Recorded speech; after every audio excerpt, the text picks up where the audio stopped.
தென்னாடுடைய சிவனே போற்றி, எந்நாட்டவர்க்கும் இறைவா போற்றி.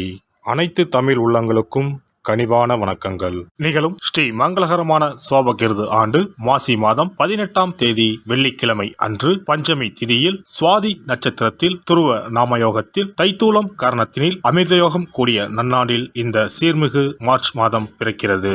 பிறக்கப் போகும் இம்மாதம் உங்கள் வாழ்வில் வளமும் நலமும் செல்வ செழிப்பும் பெற்று புதிய வாய்ப்புகள் புதிய வெற்றிகளுடன் மங்களகரமாக அமைய எல்லாம் வல்ல இறைவனை உளமாற வேண்டி விரும்பி கேட்டுக்கொள்கிறேன். இம்மாத கிரக நிலைகளை பார்க்கும் போது மேசத்தில் குருவும், கன்னி ராசியில் கேது பகவானும், மகர ராசியில் செவ்வாய் சுக்கிரனும், கும்ப ராசியில் சனி புதனுடன் சேர்ந்து சூரிய பகவானும் சஞ்சாரம் செய்கின்றனர். மார்ச் 2ஆம் தேதி புதன் பகவான் மீன ராசிக்கும், 8ஆம் தேதி சுக்கிர பகவான் கும்ப ராசிக்கும், 14ஆம் தேதி செவ்வாய் பகவான் கும்ப ராசிக்கும் இடப்பெயர்ச்சி அடைகின்றனர். இந்த கிரக அமைப்பினால் உங்கள் வாழ்வில் இம்மாதம் ஏற்படக்கூடிய சுப மற்றும் அசுப பலன்கள் என்ன என்பதனை பற்றி காண்போம். நடுங்க வைக்கும் குளிரோ தவிக்க விடும் வெயிலோ இல்லாமல் மிக இதமான சூழல் நிலவும் மாதம் இந்த மார்ச் மாதமாகும். பனிக்காலம் முடிந்து வசந்த காலம் துவங்க போகிறது. மாசி மாதத்தின் பிற்பகுதியும் பங்குனி மாதத்தின் முற்பகுதியும் இணையும் மாதம் இந்த மார்ச் மாதமாகும். கும்ப மாதமும் மீன மாதமும் இணைந்த இந்த மார்ச் மாதத்தில் பல திருப்பங்கள் உங்கள் வாழ்வில் நடைபெற உள்ளன. விருச்சிக ராசி அன்பர்களே, இம்மாதம் பணவரவு கணிசமாக உயரும். புதிய ஆடை ஆபரணங்கள் சேரும். மனதில் தன்னம்பிக்கை அதிகரிக்கும்.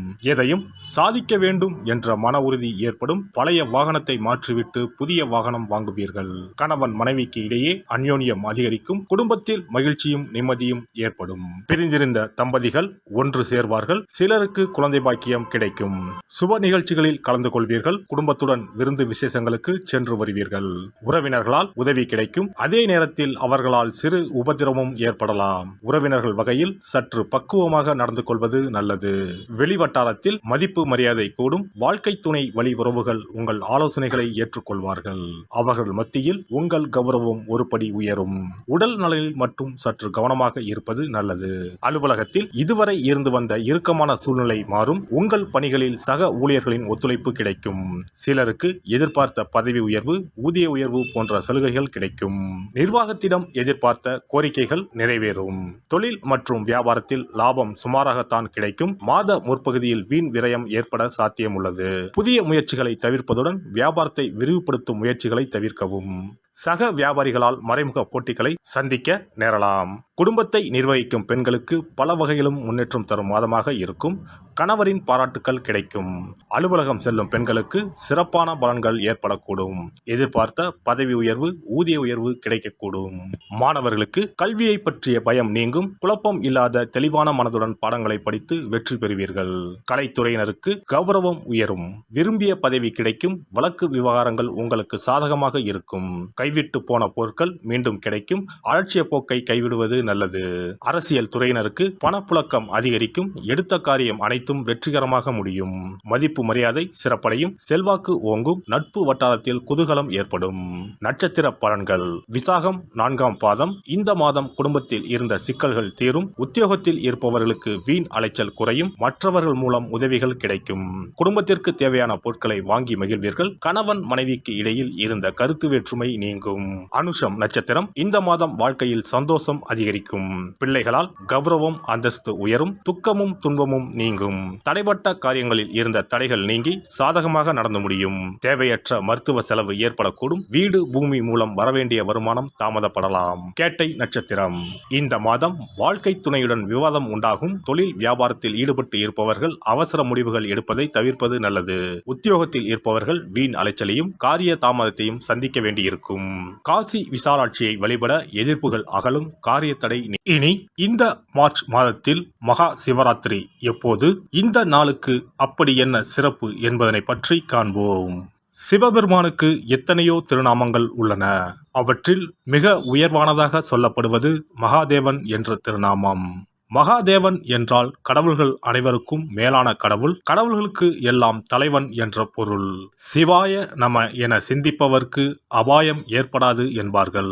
அப்படி கர்ம வினைகளில் இருந்தும் அனைத்து விதமான துன்பங்களில் இருந்தும் விடுபடுவதற்கு சிவனே கதி என சிவபெருமானை சரணடைவதற்கு ஏற்ற நாள் மகா சிவராத்திரி தினமாகும். மகா சிவராத்திரி நாளில் சிவபெருமானை முழு மனதுடன் உண்மையான பக்தியுடன் வழிபட்டால் நம்முடைய வேண்டுதல்கள் அனைத்தையும் சிவபெருமான் நிறைவேற்றி வைப்பார் என்பது ஐதீகம். கவலைகள் நீங்கி காரிய வெற்றியை தரக்கூடிய நாள் மகா சிவராத்திரி விரத நாளாகும். சிவபெருமானுக்கு உரிய அஷ்ட விரதங்களில் மிக முக்கியமானது மகா சிவராத்திரி விரதமாகும். சிவபெருமானின் அருளை பெறுவதற்குரிய மிக உன்னதமான புண்ணிய நாளாகும். ஒவ்வொரு மாதமும் தேய்பிறை சதுர்த்தசி திதியில் வருவதை மாத சிவராத்திரி என்றும், மாசி மாதம் தேய்பிறை சதுர்த்தசியில் வருவதை மகா சிவராத்திரி என்றும் கொண்டாடுகிறோம். நாடு முழுவதும் சிவ பக்தர்களால் கோலாகலமாக கொண்டாடப்படும் விழாக்களில் மகா சிவராத்திரி விழாவும் ஒன்று. இந்துக்களின் மிக முக்கியமான விரத நாட்களில் இதுவும் ஒன்று. முப்பெரும் தேவர்களில் ஒருவரான சிவபெருமானுக்குரிய ராத்திரியாக சிவராத்திரி கொண்டாடப்படுகிறது. இந்த ஆண்டு மகா சிவராத்திரி விழா மார்ச் 8ஆம் தேதி கொண்டாடப்பட உள்ளது. அன்று இரவு 8:20 மணிக்கு துவங்கி மார்ச் 9ஆம் தேதி மாலை 6 மணி வரை சதுர்த்தசி திதி உள்ளது.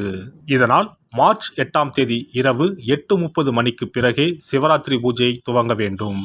சூரிய பகவான் கும்பராசியில் பயணம் செய்யும் மாசி மாதத்தில் தேய்பிறை சதுர்த்தி நாளில் முதல் நாள் மாலை துவங்கி அடுத்த நாள் காலை வரை சிவனுக்கு தொடர்ந்து 4 கால பூஜைகள் செய்யப்படும். சிவராத்திரி அன்று இரவு முழுவதும் கண் விழித்து சிவ வழிபாடு செய்து அபிஷேகம், ருத்ராபிஷேகம் செய்து சிவ மந்திரங்களை உச்சரித்து சிவனின் அருளை வேண்டி பிரார்த்தனை செய்ய வேண்டும். ஆன்மீகத்தில் உயர்ந்த நிலையை அடைவதற்கும், துன்பங்கள் மற்றும் பாவங்களில் இருந்து விடுபட்டு மோட்சத்தை அடைவதற்கும் ஏற்ற நாள் இதுவாகும். மகா சிவராத்திரி அன்று அதிகாலையில் எழுந்து புனித நீராடி வீட்டை சுத்தம் செய்து பூஜை அறையில் விளக்கேற்றி வைக்க வேண்டும். பிறகு மாலையில் சிவன் கோவிலுக்கு சென்று அங்கு நடக்கும் அபிஷேகம் பூஜைகளில் கலந்து கொள்ள வேண்டும். அன்று சிவலிங்கத்திற்கு பஞ்சாமிர்த அபிஷேகம் செய்வதும் வில்வ அர்ச்சனை செய்வதும் மிக சிறப்பானதாகும். மகா சிவராத்திரி நாளில் எத்தனை முறை முடியுமோ அத்தனை முறை பஞ்சாட்சர மந்திரமான ஓம் நம சிவாய மந்திரத்தை உச்சரிக்க வேண்டும். இது தவிர சிவபுராணம் பாராயணம் செய்வது மிகவும் சிறப்பானதாகும். இந்த நாளில் ருத்ராபிஷேகம் செய்வதும் கோவில்களில் நடக்கும் ருத்ராபிஷேகத்தில் கலந்து கொள்வதும் மிகவும் சிறப்பானதாகும். இந்த முறையில் மகா சிவராத்திரி விரதம் இருந்தால் முந்தைய 3 பிறவிகளில் செய்த பாவங்கள் நீங்கும். மனக்கவலைகள், நோய்கள், வறுமை நிலை ஆகியன நீங்கும். அதோடு வாழ்வில் அனைத்து விதமான இன்பங்களும் உயர்வும் கிடைக்கும். நாம் செய்யும் வழிபாடு, பூஜை ஆகியவற்றிற்கு 2 மடங்கு பலனை தரக்கூடியது மகா சிவராத்திரி விரதமாகும். சிவபெருமானை வணங்குவதற்கும் அவரின் அருளை பெறுவதற்குமே அவருடைய ஆசி இருந்தால்தான் முடியும். அதனால்தான் அவன் அருளாலே அவன் தாள் பணிந்து என்ற அற்புதமான வாசகத்தின் மூலம் நாம் அறிய முடிகிறது. சிவ அருளை பெற வேண்டும் எனில் அது அத்தனை சுலபமான காரியம் கிடையாது. சிந்தையிலும் செயலிலும் சிவனையே நினைத்து ஒவ்வொரு காரியத்தையும் செய்ய வேண்டும். அப்பேற்பட்ட சிவபெருமானின் அருளை பெற எளிமையான ஒரு நாளை பற்றித்தான் இப்பொழுது நாம் தெரிந்து கொண்டோம். எல்லாம் வல்ல இறையருளால் நீங்களும் உங்கள் அன்பு குடும்பமும் உடல் நலம், நீலாயுள், நிறை செல்வம், உயர் புகழ், மெய்ஞானம் ஓங்கி வாழ்க வளமுடன். இந்த வீடியோ உங்களுக்கு பிடிச்சிருந்தா லைக் பண்ணுங்க, ஷேர் பண்ணுங்க அண்ட் சப்ஸ்கிரைப் பண்ணுங்க. பக்கத்துல இருக்க பெல் ஐகானை கிளிக் பண்ணுங்க. நன்றி, வணக்கம், வாழ்க வளமுடன்.